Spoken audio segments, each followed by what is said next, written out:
The Healthcare Labyrinth podcast is back for another episode. Join Mark S. Ryan, a veteran health plan and health technology executive, as he explores the world of healthcare.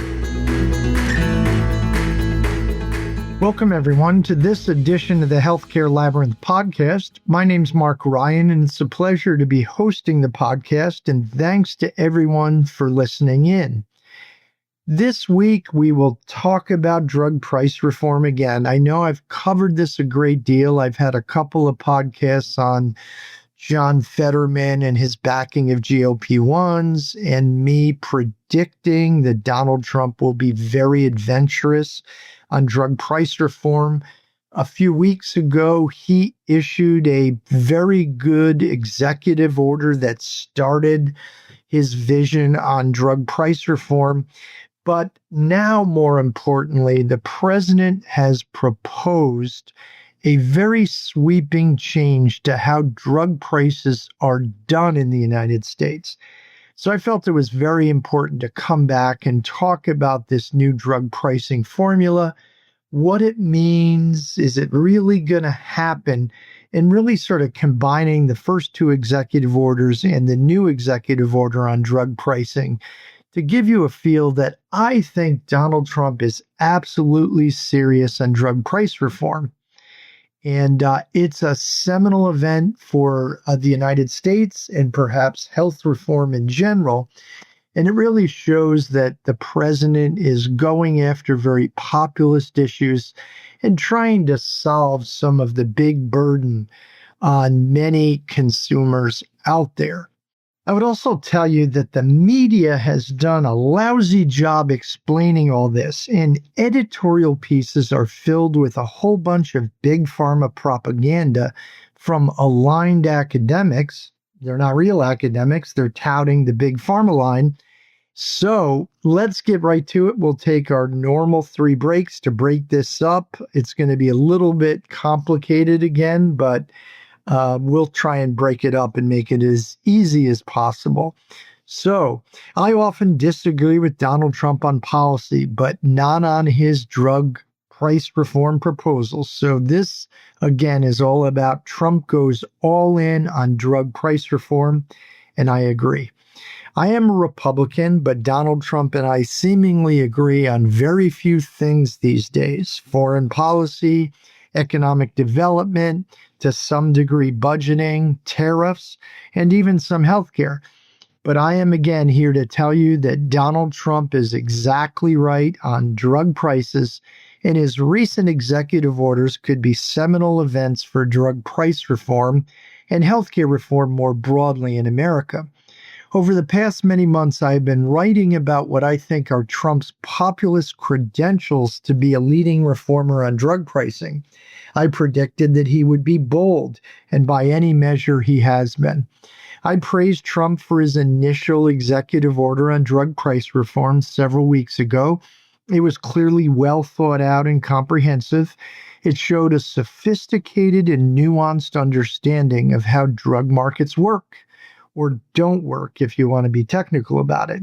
It covered the arcane subjects of overhauling Medicare drug negotiations to drive more savings, revamping hospitals and other entities' acquisition costs and what they charge consumers, setting up real drug access for low-income populations, site-neutral drug administration payments at hospitals, drug channel reform and transparency, including PBM reform, patent reform, barring pay-for-delay deals, and Orange Book reform, biosimilar and generic promotion, and overall transparency changes, especially with employers' relationships with health plan administrators and PBM administrators.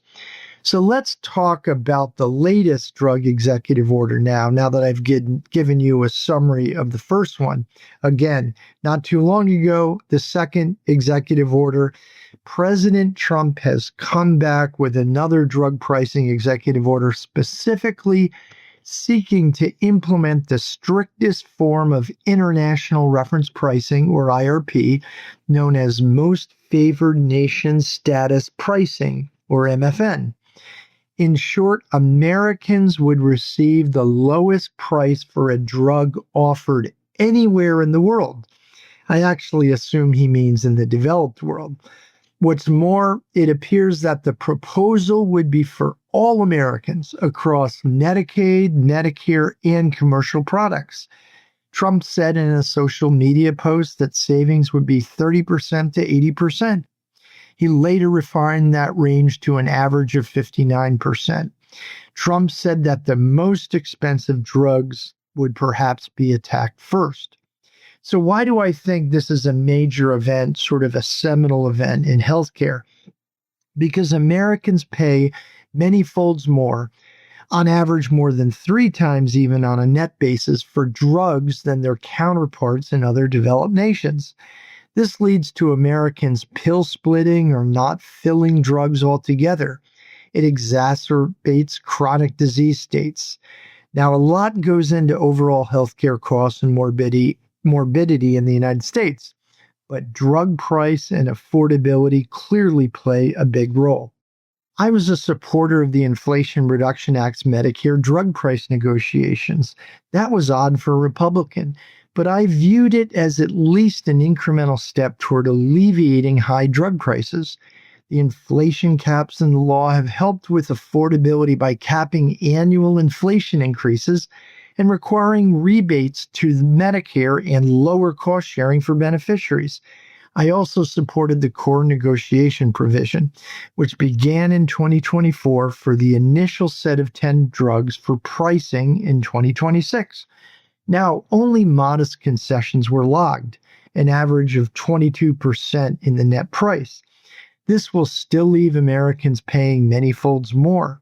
The small savings in year one was perhaps understandable for political and legal concerns, but it's really meant that the arcane and labyrinthian process in the Medicare drug price negotiation program will probably mean Americans wait for true relief for years and years. So that is where Trump steps in. His most favored nation proposal builds on a rule he attempted to implement for Medicare Part B medical drugs back in Trump 45. It was eventually rescinded by the Biden administration after being struck in court. While the idea was good, it did have many implementation challenges. At the time, Trump said he wanted to do the same for Part D retail drugs. Big Pharma panicked when the Part B proposal was made in late 2020. Brand makers were invited by Trump to offer an alternative, and they came back with savings of over $100 billion over a decade. Trump viewed the proposal as miserly. It was. The IRA will save more than twice that in the same time frame, but it showed how vulnerable Big Pharma really is. With that, we will take our first break, and we'll come back to go deeper into the latest executive order by Donald Trump on drug price reform. Be right back. Health plans and insurance are confusing. Our healthcare system is in dire need of reform. Health policy expert Mark Ryan tackles both issues in his book, The Healthcare Labyrinth. It is both a guide to navigating health plans and fixing American health insurance. Mark dives deep into how health plans and the American health insurance system operate. He then outlines a comprehensive reform agenda for the system as a whole, including pricing, emphasizing health and care management, and ensuring affordable access to health coverage in a private delivery model.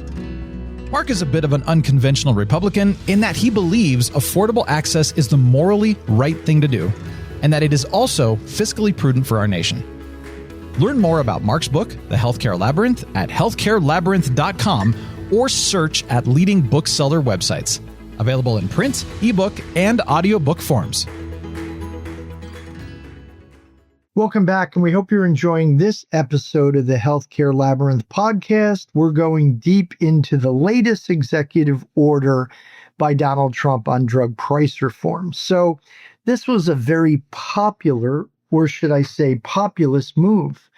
Consider what Trump and the administration pointed out and declared in announcing the initiative this second executive order via 2 fact sheets and press releases. And I'm just going to quote it here because I think some of the wording is really key.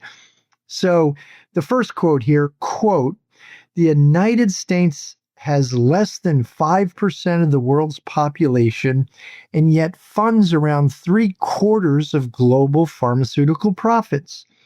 This egregious imbalance is orchestrated through a purposeful scheme in which drug manufacturers deeply discount their products to access foreign markets and subsidize that decrease through enormously high prices in the United States." End quote. Here's the second quote. Quote, "The United States has for too long turned its back on Americans who unwittingly sponsor both drug manufacturers and other countries.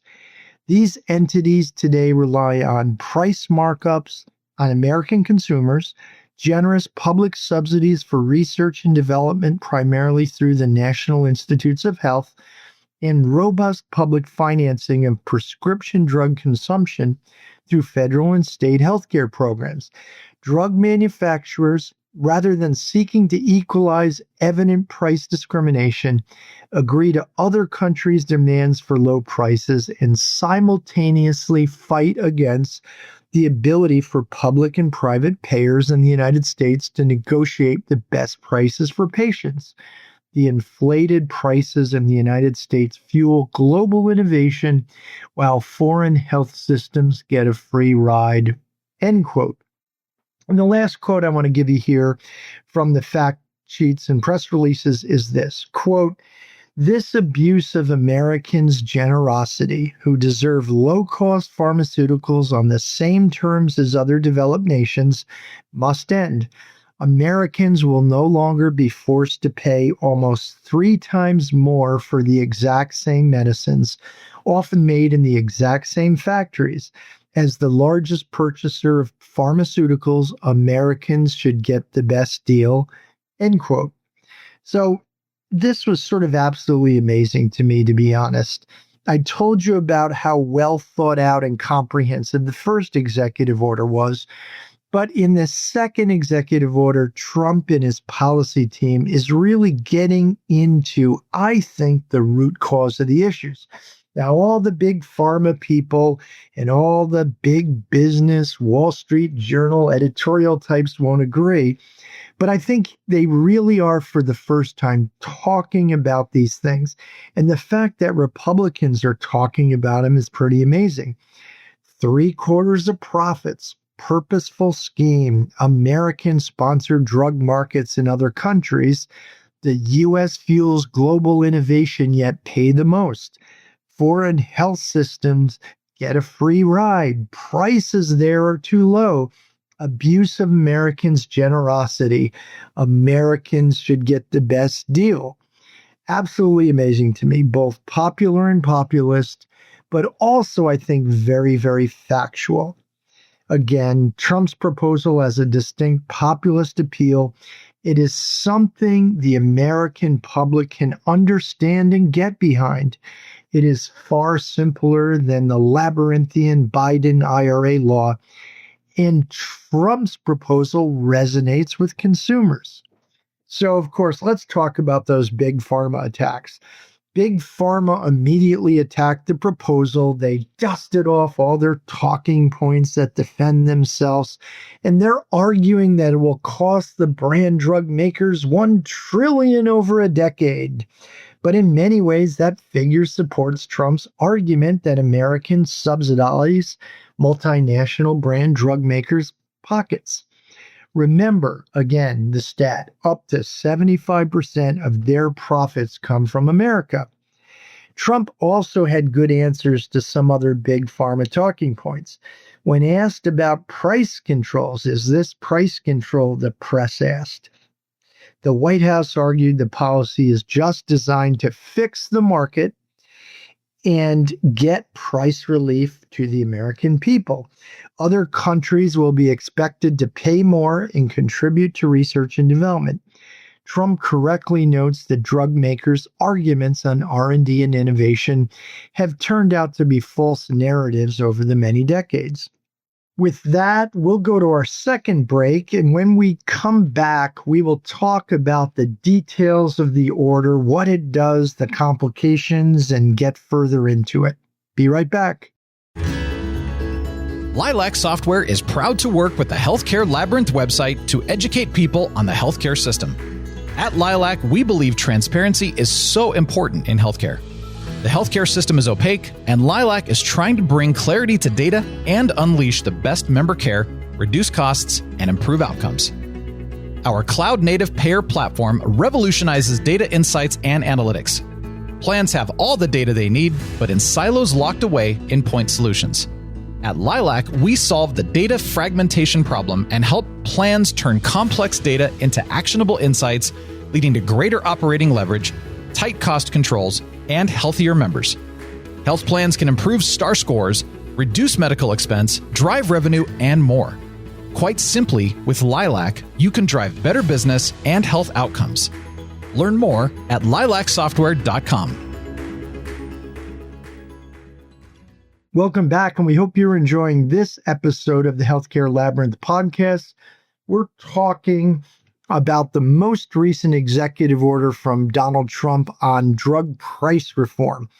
So what does the order exactly do? Well, it does a number of different things. First, the order says that the administration will report on the most favored nation prices for drugs within 30 days of the executive order.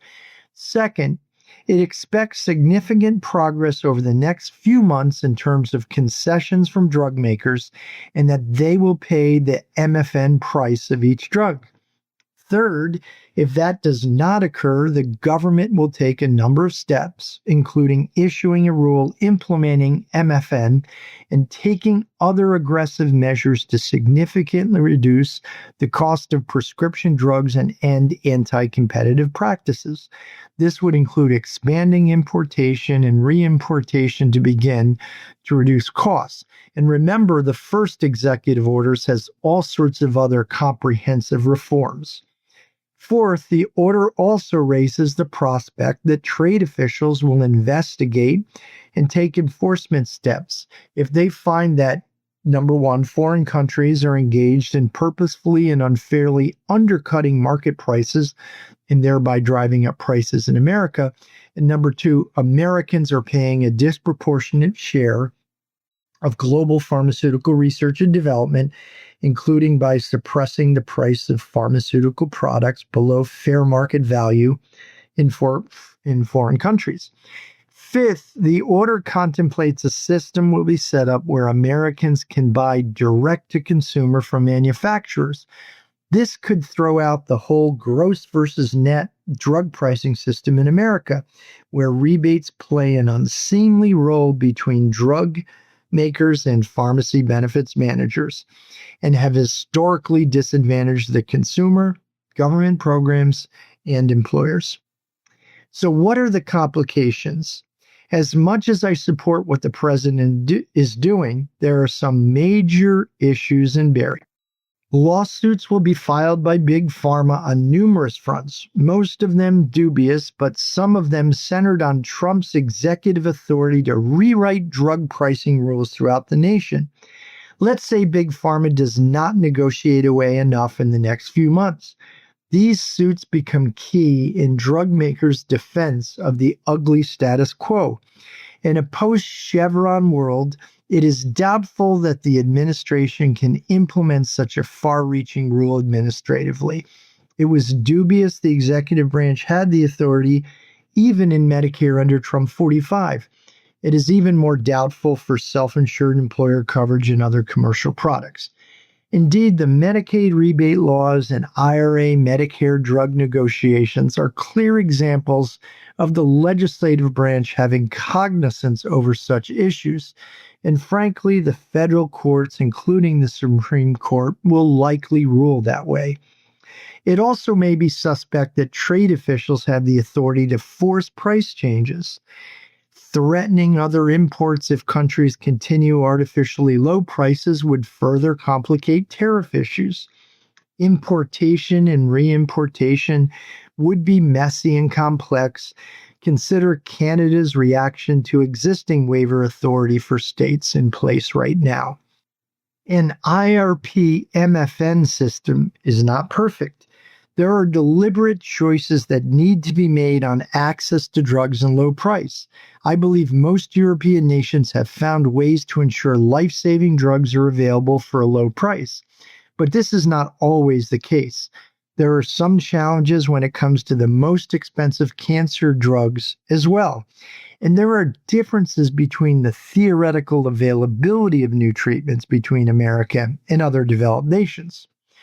Drug makers also argue that other developed economies have stronger negotiation positions given their centralized healthcare systems.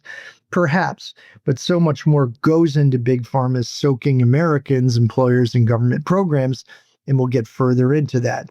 And last, in terms of the complications or barriers, other opponents argue that drug makers simply could adopt a list rebate net approach in other countries, like we have in the United States, to get around the MFN target in America. I suppose so. Big Pharma has been scheming alone and with others for decades to defraud the public, other healthcare entities, the government, and employers. But we'll get back to this issue a little later. So, I've made the case that you might need Congress to pass a law and that the executive authority does not exist to implement IRP and MFN. So will Congress act? Ultimately, Congress will implement many of Trump's initiatives to reform the drug channel and bring transparency. What comes of MFN pricing is unknown, however. You see, my party, the Republicans, have been doing the bidding of Big Pharma for years. They have been the bulwark against radical drug pricing changes, save for the IRA's Medicare provisions. Most GOP lawmakers tend to be willing lapdogs for brand drug makers. I'm very embarrassed to say that. Many of these lawmakers fail to even study the drug system in the United States. Their position is knee-jerk. This is price control and we should not interfere in the free market. But the drug market is not a free market. And there are great examples of Republicans like one of my favorite presidents, Teddy Roosevelt, standing up against cartels, monopolies, and oligopolies. Their position to the Republicans in this case in Congress is influenced by sinister campaign money. In 2024, Big Pharma and related groups spent almost $300 million on lobbying. Most studies put them number one. But times could be changing. Two senators, conservative Josh Hawley, Republican of Missouri, and progressive Peter Welch, Democrat of Vermont, have introduced legislation to lower prescription drug prices. The bill would prohibit pharmaceutical companies from selling drugs in the U.S. at prices higher than the international average. This is IRP. Senator Bernie Sanders, an independent from Vermont, also is a longtime champion of lowering drug prices.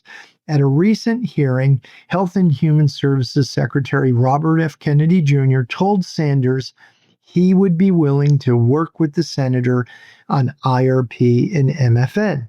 Further, more and more populism in anti-corporate welfare is taking over the GOP. The traditional business focus is taking a back seat.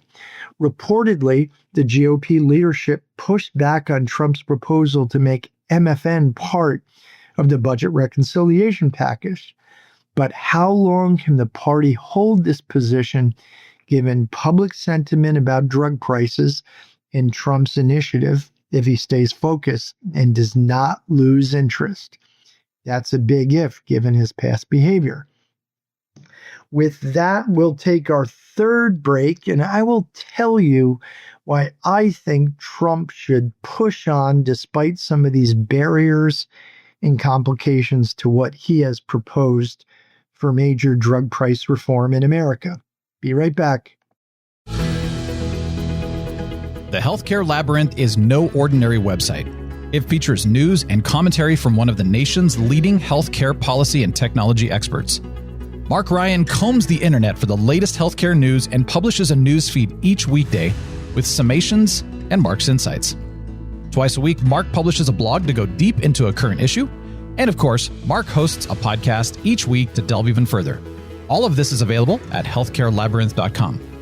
Visit each day for the latest happenings in healthcare. As well, learn more about Mark's book, The Healthcare Labyrinth, at the website.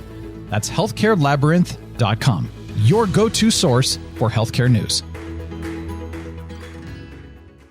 Welcome back, and I hope you're enjoying this episode of the Healthcare Labyrinth podcast. We're talking about Donald Trump's most recent executive order for international reference pricing, most favored nation status pricing throughout America for drugs.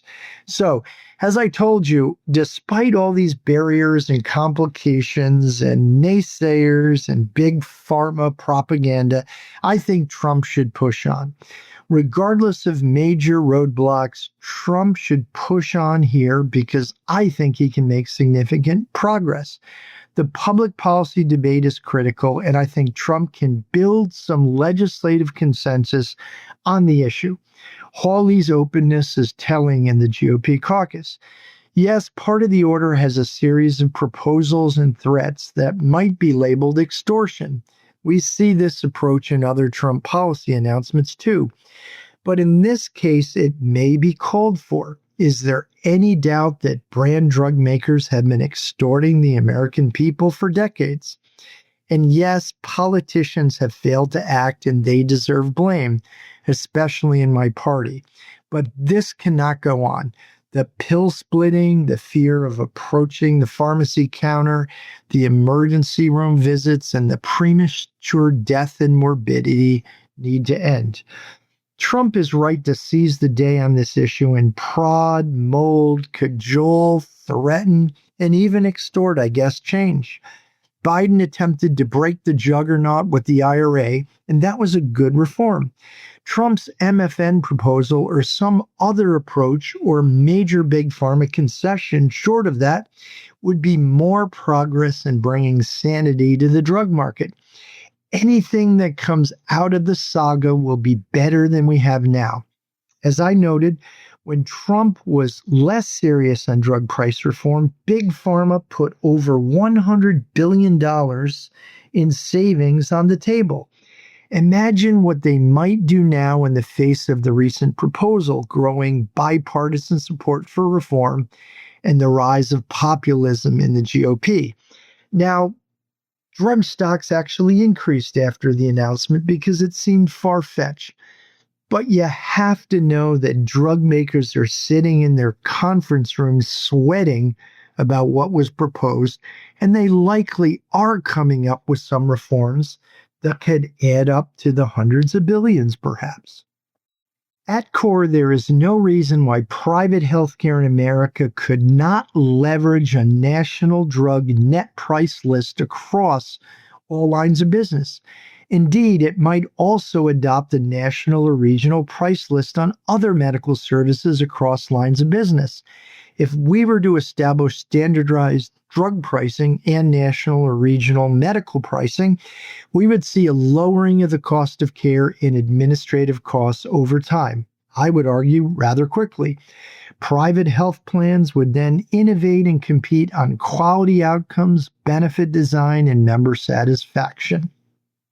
While drug makers and academic critics of Trump argue the U.S. drug system is fundamentally different than others and therefore an IRP MFN proposal will fail, we do have clear examples of such coordinated and centralized price setting in the United States. One, the retrospective national rebate law in Medicaid. Two, the new Medicare drug price negotiations law rolling out. That was passed by Biden. And three, various federal drug discount programs such as the Federal Supply Schedule and 340B programs. It is important to note that the first two of these are bigger than some nations' drug spend, and there is no reason we cannot find ways to police against the inevitable skullduggery and scheming of big pharma in other countries to undermine the lowest price concept. And back to the issue of the pros and cons of IRP and MFN. In America, the healthcare system affords those with strong insurance and or those who are well-heeled access to any drug. But the majority of Americans face the grim prospect of not being able to access many drugs because prices are so prohibitive. Chronic disease costs and outcomes would immediately benefit from lower prices. And to answer critics regarding the difference in new treatment availability between America and other nations, I think we can craft a middle ground that ensures wider access and affordability. At any rate, it is hard to argue that the American status quo is better than even some compromises on access and new treatment availability. America's much lower healthcare outcomes prove this. So Trump should drag his party kicking and screaming to enact as much drug price reform as possible. Any change would be positive for everyday Americans. It would also be a major reform for our beleaguered healthcare system. It could also ignite price reform in other areas. And while I have issues with the president's extortive and extreme approaches on some public policy issues, call me hypocritical, but in this case, I like the no-holds-barred mixed martial arts Donald Trump on drug price reform. With that, we'll conclude this episode of the Healthcare Labyrinth podcast, and we'll see you next week. Take care. Thanks for joining Mark and the Healthcare Labyrinth podcast.